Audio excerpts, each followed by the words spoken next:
Thank you. రోజు మిమ్మల్ని ఎందుకు ఇక్కడ పిలవడం జరిగిందంటే, మామూలుగా అడ్వాన్స్ కార్డియోవాస్కులర్ సొల్యూషన్స్ ఇండియా అనే కాన్ఫరెన్స్ ఫ్యాక్స్ ఫౌండేషన్ ఆధ్వర్యంలో గత 16 ఏళ్ళ నుంచి చేస్తున్నాం. ఇది 17వ సంవత్సరము. దీంట్లో ముఖ్య ఉద్దేశం ఏమిటంటే, కార్డియాలజీలో వచ్చిన లేటెస్ట్ టెక్నిక్స్.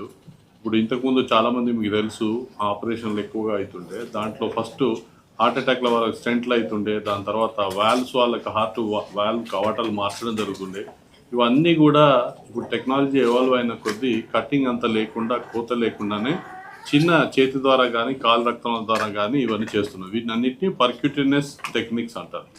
ఈ టెక్నిక్స్లో వచ్చిన అధునాత విధానాలు అన్నీ మన ప్రపంచంలో ఎక్కడ జరిగినప్పటికీ వాటన్నిటినీ దానికి సంబంధించిన కన్సర్న్డ్ ఎక్స్పర్ట్స్ను మనం పిలిచి ఇక్కడ ఉన్న జూనియర్లు, మిడ్ లెవెల్ డాక్టర్కి, మన ఇండియన్స్లో కూడా కొందరు సీనియర్లు ఉన్న డాక్టర్లను పిలిచి వాళ్ళందరికీ దాని మీద కేసులు చూపించడము, దాని టెక్నిక్ గురించి లెక్చర్లు ఇవ్వడము, దాని తర్వాత వేరే కంట్రీస్లో ఏమైనా అవుతుంటే అట్లాంటి టెక్నిక్స్ను మనం శాటిలైట్ ద్వారా ఇండియాకు తెచ్చి ఇక్కడ ఉన్న డెలిగేట్స్కి అందరికీ చూపించడం జరుగుతుంది. దీని ముఖ్య ఉద్దేశం ఏంటంటే, మన దగ్గర ఉన్న యంగ్ కార్డియాలజిస్ట్ కానీ, సీనియర్స్ కానీ, మాలాంటి వాళ్ళకి కానీ కొత్త టెక్నిక్ నేర్చుకొని దాని తర్వాత మనం వాటన్నిటికీ మన పేషెంట్స్కి పాస్ ఆన్ చేస్తే ఫైనల్గా పేషెంట్స్ అందరూ బాగుంటారు. ఇది కాన్ఫరెన్స్ యొక్క ముఖ్య ఉద్దేశము. దీన్ని నేర్చుకోవడానికి మనము కంట్రీలో, వరల్డ్లో ఎక్కడ ఎవరు ఫేమస్, దేనికి ఎవరు బాగా చేస్తారు చూసుకొని ఆ కన్సర్న్ వాళ్ళను ఒక్కొక్కరిని మనం ఇంటర్నేషనల్ ఫ్యాకల్టీగా పిలుస్తాం. ఈరోజు మీరు చూసినట్టుగా మాతో పాటు ఇప్పుడు ఫ్యాక్స్ ఫౌండేషన్కి ప్రెసిడెంట్ నేను, సుశీల్ కొడాలి, వారు కలిసి గత 16 ఏళ్ళ నుంచి ప్రోగ్రామ్ రన్ చేస్తున్నాం, స్థాపించాము. సో వారు న్యూయార్క్ యూనివర్సిటీలో చేస్తారు, వారి వాల్వ్ థెరపీకి హెడ్. దాని తర్వాత సెకండ్ మధ్యలో ఉన్న సార్ డాక్టర్ ఎబరాడ్ గ్రూబే. మీరు అందరు కూడా ఫార్చునేట్ సార్ ఇక్కడ వచ్చినారంటే, ఎందుకంటే మీరు ఇంతకుముందు వినుంటారు టావర్ టెక్నాలజీ, వాల్వ్ టెక్నాలజీ అని. అది ప్రస్తుతంగా సెల్ఫ్ ఎక్స్పాండింగ్ వాల్వ్, 2 రకాల వాల్వ్స్ ఉంటాయి. ఒకటి balloon technology self expanding valve start చేసిన ఆద్యుడు డాక్టర్ ఎబరాడ్ గ్రూబే గారు. సో వారు మన అసోసియేషన్తోని, సుశీల్కు వారికి ఉన్న అనుబంధంతో మాతోని ప్రతి ఇయర్ కూడా మనకు వచ్చి ఆ టెక్నిక్లన్నీ, మెలకువలన్నీ నేర్పిస్తుంటారు. అక్కడ నుంచి వచ్చిన లైవ్ కేసులు కూడా ఇక్కడ ఎక్స్ప్లెయిన్ చేస్తుంటారు. Thank you very much doctor Grube sir for coming all the way and participating. And it's real fortune for all of us. And because it's not easy to get that time, because మన మీద అనుబంధంతో, ప్రేమతో వస్తారు. ఇంకా తర్వాత మీరు ఇందాకనేమో valve దాని గురించి చెప్పినాము. ఇప్పుడు హార్ట్ రక్తనాళంలో ఉన్న ప్రాబ్లమ్స్ స్టెంట్ పెడతాము, చాలా మందికి తెలుసు. అందులో కూడా చాలా అధునాత పద్ధతులు వచ్చినాయి. కాల్షియం ఉంటే క్రాక్ చేసే విధానము, దాని తర్వాత హార్ట్ పంపింగ్ చాలా తగ్గినప్పుడు దాన్ని సపోర్ట్ చేసి ఇంపెల్లా అని పెట్టే విధానము, దాని తర్వాత చాలా మందికి మొత్తం బంద్ అయినప్పుడు క్రానిక్ టోటల్ అక్లూషన్స్ ఓపెన్ చేసే విధానము. వాటన్నిట్లలో జర్మనీలో చాలా ఎక్స్ట్రీమ్ వాల్యూమ్స్ తోని ఈ అన్ని టెక్నిక్స్ చాలా బాగా చేస్తారు డాక్టర్ మిరసులో ఫరెంకర్. వీరు కూడా అసోసియేషన్తో వాళ్ళని బిజీ షెడ్యూల్ను వదిలిపెట్టి మన కోసం ఇక్కడికి వచ్చినారు. అడ్వాన్స్ మెథడ్స్ ద్వారా ప్రొసీజర్లన్నీ చేస్తున్నాం. కానీ వాల్వ్ పెట్టినా, స్టెంట్ పెట్టినా రోగి ముఖ్యంగా దాన్ని కాపాడుకోవాలి. అంటే కొన్ని నియమాలు పాటించాలి. మళ్ళీ రాకుండా ఉండేదానికి కూడా కొన్ని మందులు వచ్చినాయి. అదేంటంటే యాంటీప్లేట్లెట్స్ అని, బ్లడ్ థిన్నర్స్, దాని తర్వాత కొలెస్ట్రాల్ తగ్గించే మందులు. కొలెస్ట్రాల్ తగ్గించే దాంట్లో లాస్ట్ ఇయరే వచ్చింది ఇంక్లిసిరాన్ అనే మెడిసిన్. చాలా సిగ్నిఫికెంట్గా కొలెస్ట్రాల్ తగ్గి మళ్ళీ హార్ట్ అటాక్లు రాకుండా తగ్గించవచ్చు అని మనకు అధ్యయనాలు తెలిసింది. ఇప్పుడు నెక్స్ట్ రీసెర్చ్ ఏమొస్తుందంటే, హార్ట్ అటాక్లు లానోళ్ళు కూడా తీసుకుంటే ఇంకా ఇందాక చెప్పినట్టుగా రాకుండా కాపాడుకోవచ్చా అనేది అధ్యయనాలు జరుగుతున్నాయి. సో ఈ కొత్త రకమైన మందుల ద్వారా హార్ట్ అటాక్లు కూడా తగ్గించవచ్చు అని మనకు ఎవిడెన్స్ వచ్చింది. అదే కాకుండా మనం చాలామందికి పిల్లలలో మీరు టీకాలు వినుంటారు. చాలామందికి పుట్టినప్పటి నుంచి డిపిటీ, పోలియో టీకాలను ఇస్తాం. అదే కాకుండా అడల్ట్స్లో కూడా ఈ డిఫ్తీరియా, పర్టిసిస్ టైప్ ఏదైతే influenza vaccines, Haemophilus influenza, pneumococcal vaccines ఇవి తీసుకోవడం వల్ల ఏంటంటే వైరల్ ఫీవర్స్ అవాయిడ్ అయ్యి వైరల్ ఇన్ఫెక్షన్స్ రాకుండా ఉంటే హార్ట్ అటాక్లు, మళ్ళీ అట్లాంటికి సంబంధించిన ప్రమాదాలు కూడా తగ్గుతుందని మనకు కొన్ని అధ్యయనాలు వచ్చింది.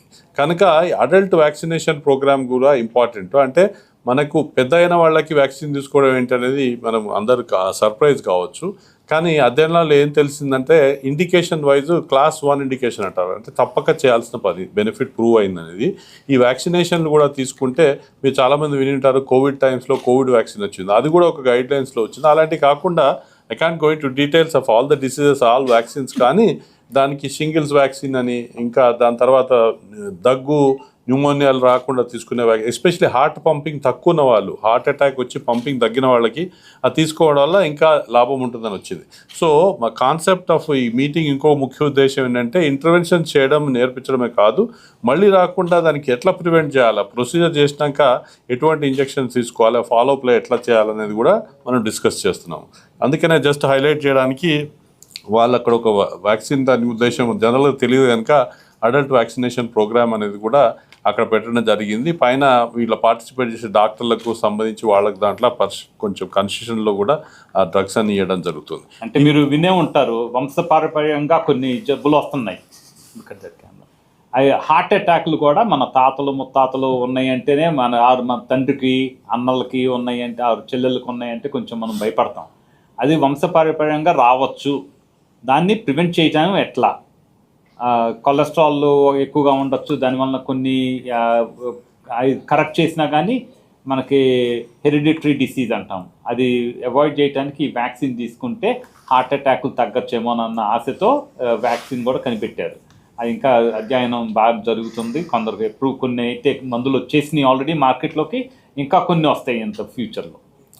ఇంకా ముగించే ముందు చాలా సింపుల్ భాషలో పంచసూత్రాలని చెప్తాను నేను, హార్ట్ అటాక్లు రాకుండా కాపాడుకోవడానికి. ఇది మీడియాకి అంతా చాలా ఇంట్రెస్టింగ్గా ఉంటుంది, ప్లస్ పబ్లిక్ కూడా తెలుసుకోవాల్సింది ఏంటంటే, పంచసూత్రాలు పాటిస్తే మీకు హార్ట్ అటాక్ల బారిన పారాలిసిస్ రాకుండా 80% కాపాడుకోవచ్చు అనే అధ్యయనంలో వచ్చింది. ఏంటంటే రోజుకు మినిమం 5-6 గంటలు హాయిగా నిద్రించాలి. అంటే టెన్షన్ లేకుండా నిద్రపోకుంటే సెల్స్ అంతా డ్యామేజ్ జరుగుతుంది. అలాగే కాకుండా మితంగా భుజించాలి, ఏదైనా కూడా అతిగా వద్దు, అతి సర్వత్ర వర్జ్యత అంటారు కనుక వెజిటేరియన్ ఫుడ్ మంచిది. మూడోది లైఫ్ అంటే చలనము, సమ యాక్టివిటీ చేయాలి. రోజు కనీసం ఒక 30 నిమిషాలు ఎక్సర్సైజ్ చేస్తే వారంలో 5 రోజులన్నా చేస్తే కూడా లాభం ఉంటుందని వచ్చింది. ఇందాక రమేష్ గారు చెప్పినట్టు బాగా సివియర్గా స్ట్రెన్యూస్ వెయిట్ లిఫ్టింగ్ ఎక్సర్సైజ్ సడన్గా చేస్తే సడన్గా చనిపోయే ప్రమాదం ఉంటుంది. కనుక వార్మప్ చేసుకుంటూ దానికి ఒక గైడెడ్ విధానం ద్వారా మన శరీరానికి ఏది సరిపోతుందో అట్లాంటి ఎక్సర్సైజ్ చేసుకోవాలి. ఇంకా 4వది ఏంటంటే టెన్షన్ పెట్టుకోవద్దు, స్ట్రెస్ తీసుకోవద్దు అని చెప్పేదానికంటే హ్యాపీగా ఉండాలి, హ్యాపీగా ఉండే హెల్తీగా ఉండే అంటారు. అలా కనుక ఎక్కువ స్ట్రెస్ తీసుకోవడం మంచిది కాదు. స్ట్రెస్ఫుల్ తీసుకుంటే దానివల్ల హార్మోనల్ చేంజెస్ వచ్చి ప్రాబ్లమ్స్ ఉంటాయి. లాస్ట్లీ ఎవరికైనా మనకి డయాబెటీస్, బ్లడ్ ప్రెషర్, కొలెస్ట్రాల్ ఉంటే దానికి సంబంధించిన ట్రీట్మెంట్ తీసుకున్నట్టయితే ఈ ప్రాబ్లమ్స్ అన్నీ రాకుండా మనకి 80% కాపాడుకోవచ్చండి. మీరు అందరూ 5-year ప్లాన్ వినుంటారు. ఈ పంచసూత్రాలు ఫర్ ప్రివెన్షన్ కూడా మీ ద్వారా మీడియాకి అందరికి చెప్పండి, పబ్లిక్ అంతా ఎడ్యుకేట్ చేయండి. ఇవి కూడా మనం బ్రీఫ్గా డిస్కస్ చేస్తాం. ఆరోగ్యం ఎలా బాగుపడుతుందంటే మనకి ఆహారం అనేది చాలా ముఖ్యం. ప్రతి ఒక్కళ్ళు మంచి ఆహారం తీసుకోవాలి, కొలెస్ట్రాల్ అనేది తగ్గించుకోవాలి, మన ఎక్సర్సైజ్ అనేది చేస్తూ ఉంటే రెగ్యులర్గా అవి ముఖ్యంగా మనకు హార్ట్ అటాక్స్ చాలా తక్కువగా వస్తాయి. ఈ కొలెస్ట్రాల్ ఎక్కువ అయ్యే కొద్దీ రక్తనాళాల్లో కొలెస్ట్రాల్ కూడుకుపోవటం, తర్వాత కాల్షియం అవుతుంది అన్నమాట. అదే అందుకని అవన్నీ చాలా ఇబ్బందులు తీసుకొస్తాయి. అవన్నీ తగ్గించుకోవాలంటే కొంచెం ఆహారం జాగ్రత్తగా ఉండాలి. చిన్నపిల్లల్లో హార్ట్ అటాక్లు ఎక్కువ మంది చూస్తున్నాము. 20-25 సంవత్సరాల పిల్లలు కూడా హార్ట్ అటాక్లు వచ్చి చచ్చిపోతున్నారు. ఎక్సర్సైజ్ చేస్తా ఎప్పుడు అలవాటు లేకుండా సడన్గా వెళ్ళిపోయి ఎక్సర్సైజ్ చేస్తున్నారు, వాళ్ళకు కూడా హార్ట్ అటాక్లు వస్తున్నాయి. అదే నిదానంగా నడవటం మొదలుపెట్టి తర్వాత పరిగెత్తటం, గ్రాడ్యువల్గా వెయిట్ లిఫ్ట్స్ అయి చేసుకుంటాం మంచిదే. అందుకని జాగ్రత్తగా ఉండాలి ఎవరైనా, అది ఒకటి ముఖ్యంగా ఉండాలి. ఇంకోటి ఏంటంటేనండి, మనకి ఈ కవటంలో కూడా కాల్షియం అనేది డిపాజిట్ అవుతుంది ఎక్కువగా పెద్ద అయ్యే కొద్దీ. అప్పుడు ఈ కవటాలు సరిగ్గా తెరుచుకోకపోవటం, దాన్ని అయోటిక్ స్టెనోసిస్ అంటాము. అది కూడా దాన్ని ఇందాక క్యాథెటర్ ద్వారా కవటం మార్పిడి అనేది చేయొచ్చు. ఈ రెండు ముఖ్యంగా మనం ఈ మధ్యన ఎక్కువగా చూస్తున్నాం ఇండియాలో కూడా, మిగతా కంట్రీస్ అందరూ. ఈ ACVS అడ్వాన్స్ కార్డియోవాస్కులర్ ప్రోగ్రామ్ అనేది ఎందుకు జరుగుతుందంటే, ఈ ప్రాపర్ ఎడ్యుకేషన్ ఉంది కానీ మనకి డాక్టర్లు అవ్వటానికి ఈ కవటం మార్పిడి గురించి, తర్వాత ఎక్కువగా కాల్షియం ఉంటే ఎలా తీయాలి, అది పూర్తిగా కరిగిపోవటం అనేది అపోహే, అది లేదు యాక్చువల్గా. చాలామంది అంతకుముందు న్యూస్ పేపర్లో చూసుంటారు, ఏదో లేజర్ చేస్తే కరిగిపోతుంది, అవన్నీ వస్తాయి మాటలు. అది ఎలా కరుగుతుందంటే కొంచెం కాల్షియం తగ్గించుకుంటే మందుల ద్వారా అవ్వచ్చు. ఒకవేళ వాళ్ళకి హార్ట్ అటాక్ వస్తే ఎలా వాళ్ళని బతికించాలనేది కూడా ఈ మీటింగ్ ద్వారా చిన్నపిల్లలకి నేర్పిస్తున్నాం అనమాట. అంటే చిన్నపిల్లలు అంటే వాళ్ళందరూ డాక్టర్సే, కాకపోతే పర్టికులర్ ట్రైనింగ్ అనేది లేదు. అమెరికాలో అయితే 1 year 2 సంవత్సరాల ట్రైనింగ్ ఉంది దీనికి.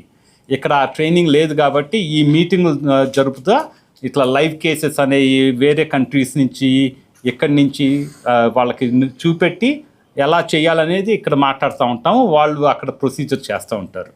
అది నేర్చుకుంటే మనందరికీ, ఎందుకంటే పేషెంట్లు మనందరం ఎప్పుడొకప్పుడు పేషెంట్లు అవుతాం. మనం ట్రీట్ చేయాలంటే వాళ్ళ డాక్టర్స్కి వాళ్ళని బాగా ఎడ్యుకేట్ చేయాలి. అది మన డ్యూటీ, మన రెస్పాన్సిబిలిటీ. అందుకని ఈ మీటింగ్ పెడుతున్నామండి. అందుకని అందరూ చాలామంది డాక్టర్ శ్రీనివాస్ కుమార్ గారు చెప్పినట్టు 1500 మంది రిజిస్టర్ అయ్యారు. పెద్ద మీటింగ్. చాలామంది ఇప్పుడు బాగా రూమ్ అంతా ఫుల్ అయిపోయి ఉంది. అందరూ నేర్చుకుంటున్నారు. సో మనందరూ మన బాధ్యత ఏంటి? మీరు మీడియా అనేవాళ్ళు మీరే యాక్చువల్గా న్యూస్ సరిగ్గా వెళ్ళాలి, జనం తెలుసుకోవాలి.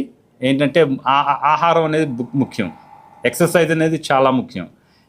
డయాబెటీస్, షుగర్ ఎక్కువ మనకి. ఇండియాలో 50%, అంటే మనం 1.5 బిలియన్ పీపుల్ ఉంటే దాంట్లో 50% వాళ్ళకి డయాబెటీస్ ఉంది. ఫుడ్ కలరింగ్ ఏజెంట్లు వేస్తారు, దానివల్ల వచ్చే ప్రాబ్లమ్స్ వేరే. లివర్ దెబ్బతినవటం, లేకపోతే హార్ట్ అటాక్లు రావటం, ఇవన్నీ ఈ ఫుడ్ కూడా అడల్ట్రేషన్ అంటాము. దాంట్లో కల్తీ కలవటం కానివ్వండి, లేకపోతే కలరింగ్ ఏజెంట్లు అవనివ్వండి, ఏదైనా కానీ మంచిది కాదనమాట. అందుకని ఇంట్లోనే వండుకుంటూ జాగ్రత్తగా చూసుకొని ఆర్గానిక్ ఫుడ్స్ అనేవి ఎక్కువగా తింటే మనకి కొంచెం హార్ట్ అటాక్లు తక్కువగా వస్తాయి.